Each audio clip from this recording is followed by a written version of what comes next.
he is. Yo, what up, bro? What's up, son? Man, just checking to see if you made it over to the wood plant. West Fraser is crazy, dude. This is the greatest plant. I've never seen anything that's this cool. It's got these 18-wheelers with trees all the way, like 40 trees on a trailer, man. It's crazy. And they're like 50 feet long. Dad. I'm sure they're the best wood plant company in the world. I know you love those guys, but when are we getting the wood? They have put a whole wood package together for us, and they're talking 2 days. An 18-wheeler will arrive with everything on it. 2 days from today. 2 days. 2 days from today. Correct. All right, let's make it happen. I'll see you in 2 days.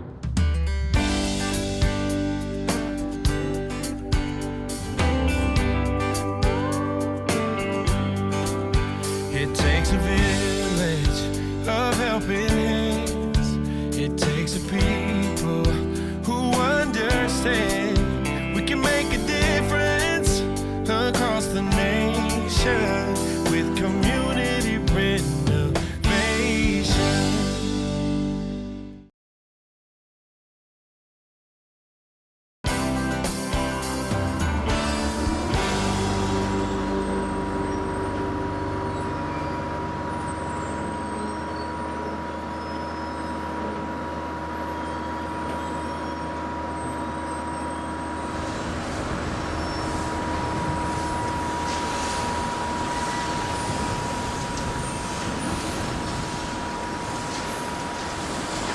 Yeah, so this is a single bike log crane. So the crane has the capacity to unload an entire load of logs with one bike. So this area is a residual area. We've got a chipper that chips all of our trim blocks from the sawmill or any kind of big oversized pieces.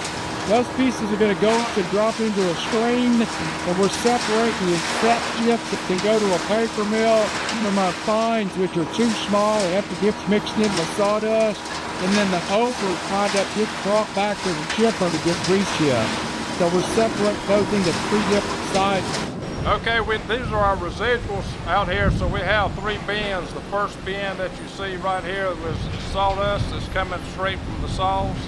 The second bin is the bark that we looked at a while ago with the debarker. That's the bark that's going in, filling that bin.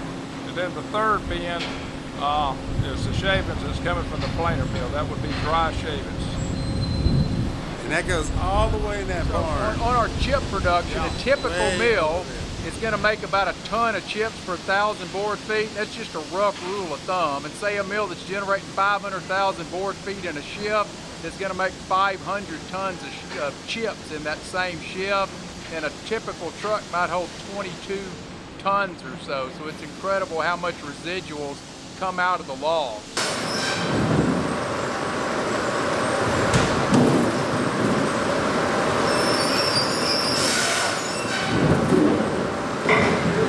Debarker. What we're doing is just taking the bark off of the log. So there's sets of tool arms in there that are rotating, just peel the bark off as it's going through the machine. These are running usually between 220 to maybe 400 feet a minute, even the small ones up to 500. So a typical stem's going to be 40, 45 feet long, and it'll do it in 8 seconds, 5 seconds. What these are, we have 3 different scanners in this, so we're actually breaking the stem up into multiple lengths instead of having to have enough length to pass through all at one time. So these are 3-dimensional lasers. When we're scanning the log, I don't know exactly what the density of these are, but it's common to be about every 1/2 of an inch to an inch. It's almost like slice the log up and taking a cross-sectional area. We're building all those cross-sections up in a computer. And then typically there'll be 9 computers, multi-core processors, that we're figuring out what we can make out of the log. So we go through millions of iterations and rotate the log around, decide how to cut it up, and what we're going to do with the final product inside the sawmill. And that determines how we're going to, what we call bucks a log to length, to make 8, 10, 12, up to 20-foot blocks to go into the sawmill.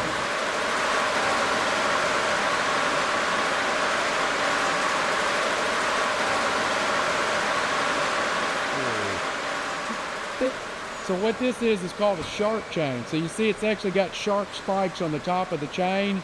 So we're basically impaling the log onto this shark chain as it's being driven downstream, and that coupled with some overhead press rolls will hold the log very securely because these canter heads have a tremendous amount of force. So as they're chipping the bad part of the log away, they're trying to pull it in either direction. Of course, we don't want the log to move. All of this stuff is positioned with linear positioners. We're actually positioning these cutter heads within 1/1000th of an inch at a very high rate of speed. So we have to have good control of the log and not let it move around, or all that positioning and optimization does us no good. That's a live feed of what the computer's seeing, the laser from seeing, and what it's deciding to make out of it. So the computer's deciding what size board to make out of what it is. Well, what it's decided now is whether it wants to trim it to length, and it might even drop it out. Like I said, there could be half of the board that's one product and half is another because it gets narrow on the end. So it could let half of the board keep going in the trimmer, and half of and half of it might drop out and go back to the edger. So what it's trying to do is make a trim decision, but at the same time it's trying to decide if the piece needs to stay full length or we need to cut it.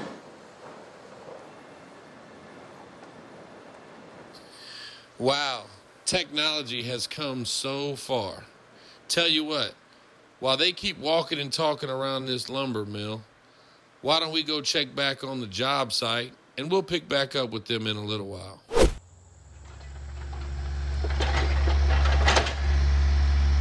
I'm Leland Brothers. I like to play in the dirt. I guess I'm a kid at heart, so this is what I do.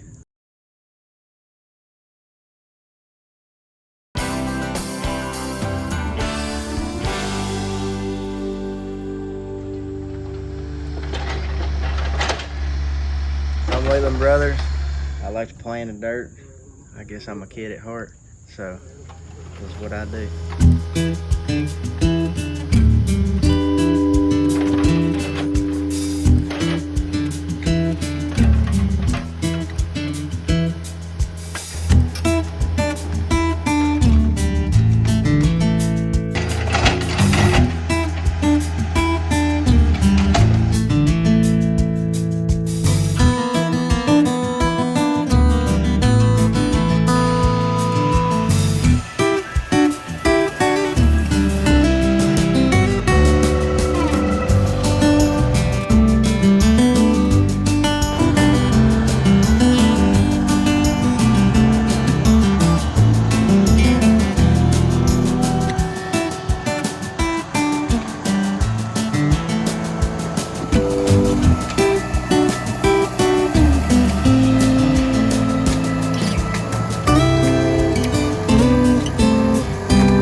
This machine is called a TBL. Those three words, it's actually a French-Canadian company, Comac, that built it. In fact, they built basically everything in this sawmill.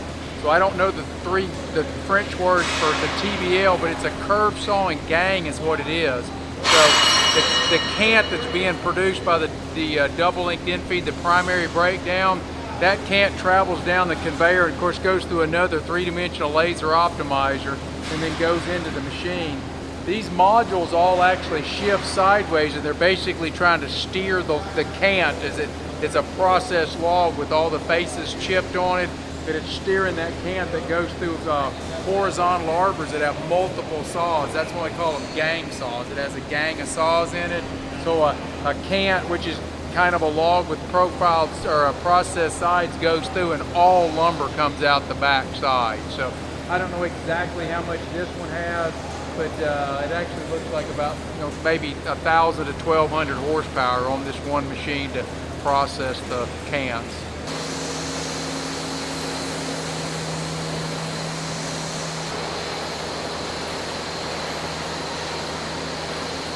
So again, we're still standing on the opposite side of the TBL curb saw and gang machine right now. You can see that all the lumber is going to come out of the back of the machine and land on what we call a landing table.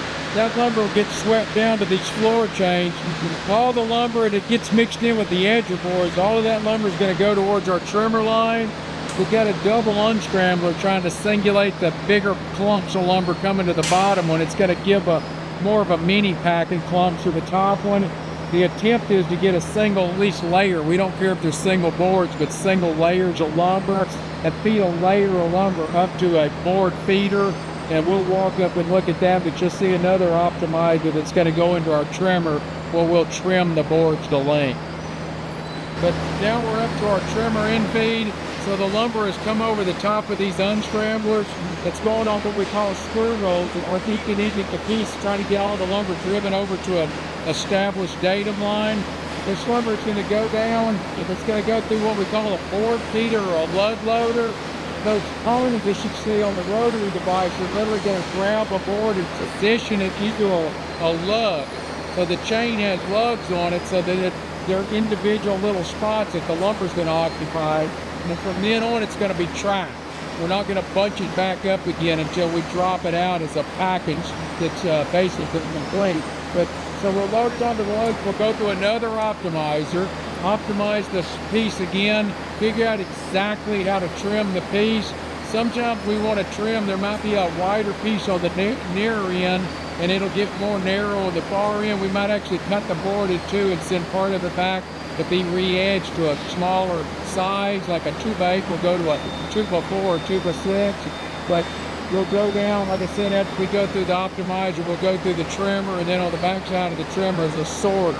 And the sorter is going to have specific products. It's going to be like a 2x4, 10-foot long. Sometimes we mix lengths because we want to have those sorter bays, but it's going to be 2x4, 2x6, 2x8 that'll be sorted separate from the other pieces.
The sawmill packs are basically a third of what we call a kiln charge. So they'll take each one of those packs and they'll stack 2 more packs on top of it with crossouts. He's going to set it down and put the crossouts on it now. Christian, I know it's early in the morning, but the wood package is coming in today and you got to wake up. What? You got to wake up. It's early, I know. I'll get some coffee for you. No. I'm going to get coffee. You get up. Wood package is coming in today.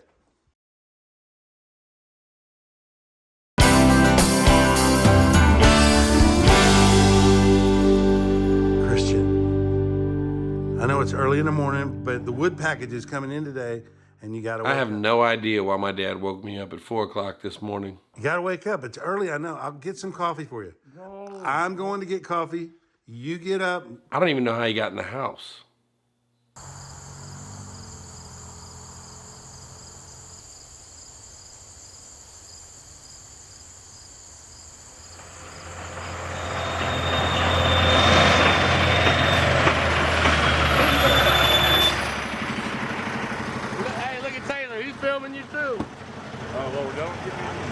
Hey man, thank you for helping us. No problem, guys. Glad to be a Community part of this. Renovation appreciates it. No problem, guys. Glad to be a part. What do you think of this crazy thing? It's It's definitely tight back here. It's tight. It's tight back here, but glad to be a part of it. We'll make it work. Yes, sir. Throwing the straps over. Watch your head back up. There you go.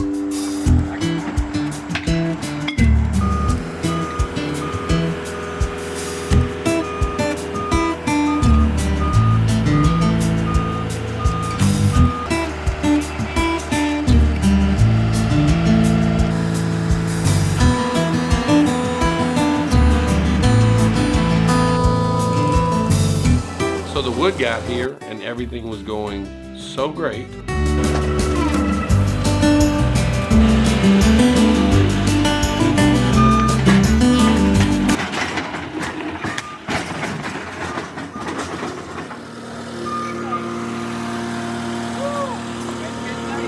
Are you okay? Yeah, I'm good. Everything was going so great.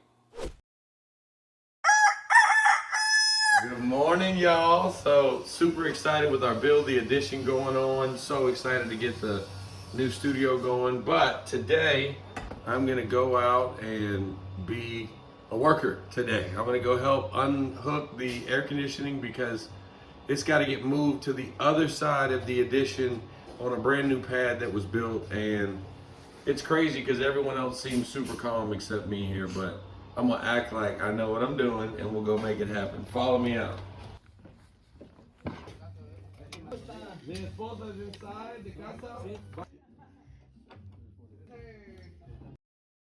I have no idea what I'm doing. Just want to let y'all know, this is how you get an AC moved with 5 guys. We just get boards and make it happen. Signing off, holding this.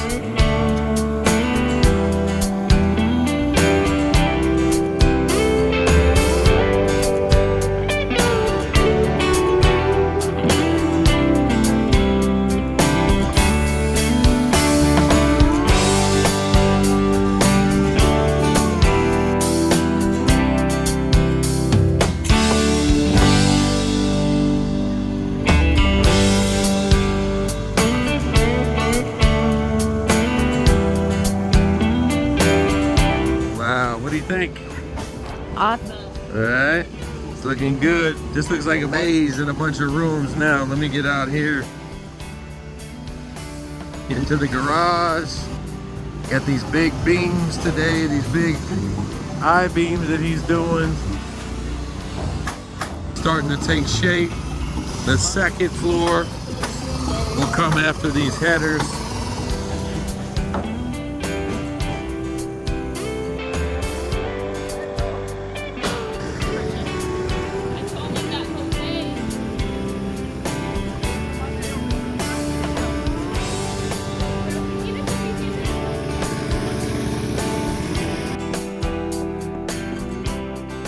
Well, the framing went up beautifully, and the roofers are doing just the same, making it look too easy.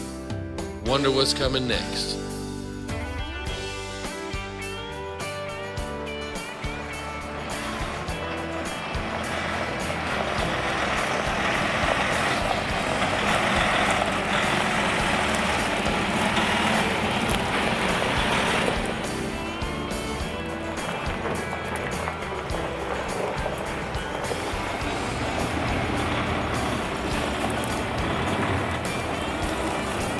Community Renovation and L&W.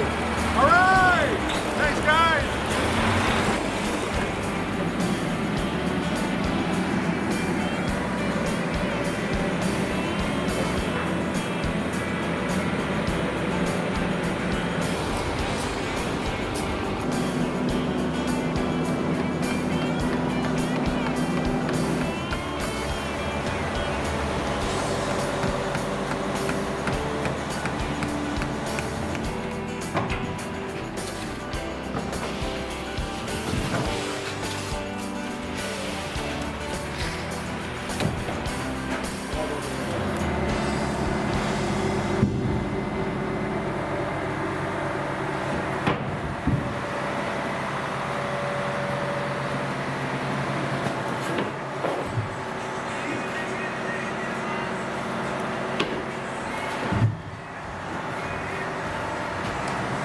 Looking good.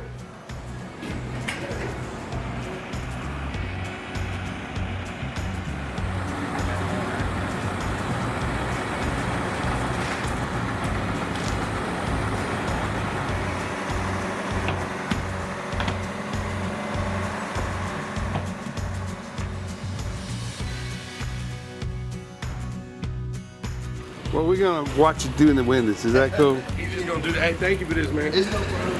All this yours. Everything back here. Everything back there is yours. This on the floor. Oh wow! Windows. All those doors? Yeah. Thanks for Crossroads coming out. Look at those pretty windows and doors.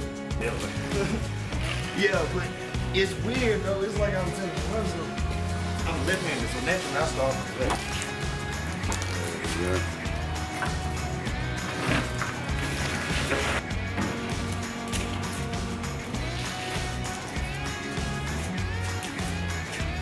Big windows on. Yeah, you can keep going if you want.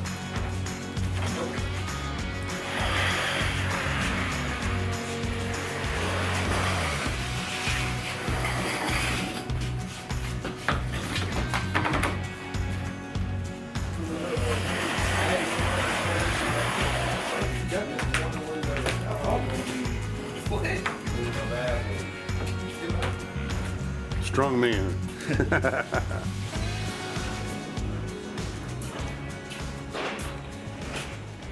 Well, the framing has been done. Drywall and windows have now finally been delivered.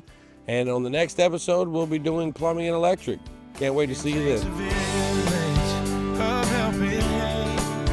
It takes a people who understand we can make a difference across the nation with community renovation.